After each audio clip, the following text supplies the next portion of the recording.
බුදුරජාණන් වහන්සේ ජීවමානව වැඩ සිටින සමයේ දවතින සැවැත්නුවර මහා ධනවත් සිටු පවුලක් වාසය කළා. මේ සිටු පවුල තුළ රූප සම්පත්තියෙන් අනුන රූපවතී නැත්නම් පටාචාර නම් වූ කුමාරිකාවක් වාසය කළා. සිටු සැප සම්පත් භුක්ති විඳිමින් සිටි කුමාරිකාව සිටු මාලිගයේ ඔලුතැන්ගේ දරපාලන සේවකයෙකු සමග ප්‍රේමයෙන් බැඳුණා.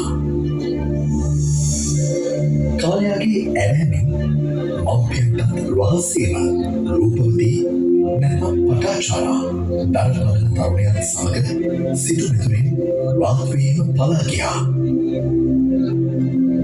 ඈත ප්‍රදේශයක පැල්පතක් සාදාගත් මොහු දුෂ්කර ජීවිතයක් ගත කළා.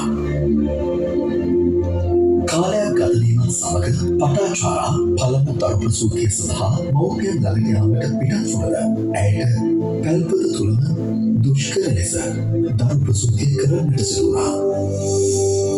කාලයාගේ ඇරෑමෙන් දෙවන වතාවකිට දෙවන දරු ප්‍රසූතිය සඳහා සැවැත්නුවර තම මව්පියන් කරා යෑමට අදහස් කරමින් ස්වාමියාත් දරුවත් සමග ඇය සැවැත්නුවරට යාමට පිටත් වුණා.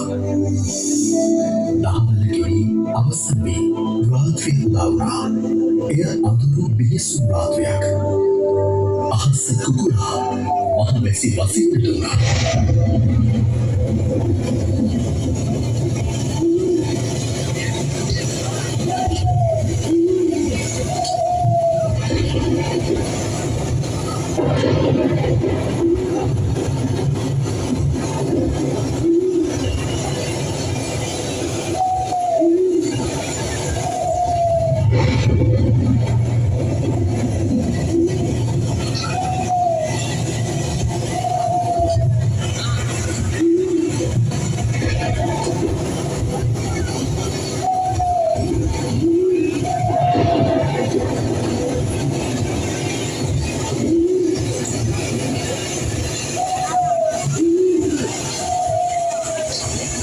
රූපවතී නැත්නම් පටාචාරා ප්‍රසූත වේදනාවෙන් සිටින විට ස්වාමියා ඇයට ආහාරයක් ගැනීම සඳහා ලීබන් වැගෙන එීමට මහා වනයට ඇතුළු වුණා.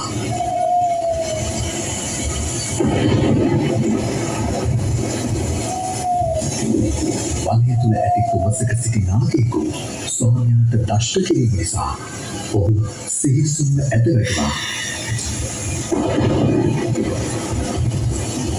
අනුරා වැස්සෙහිම දෙවන දරුවා බිහි කළ පටාචාරාව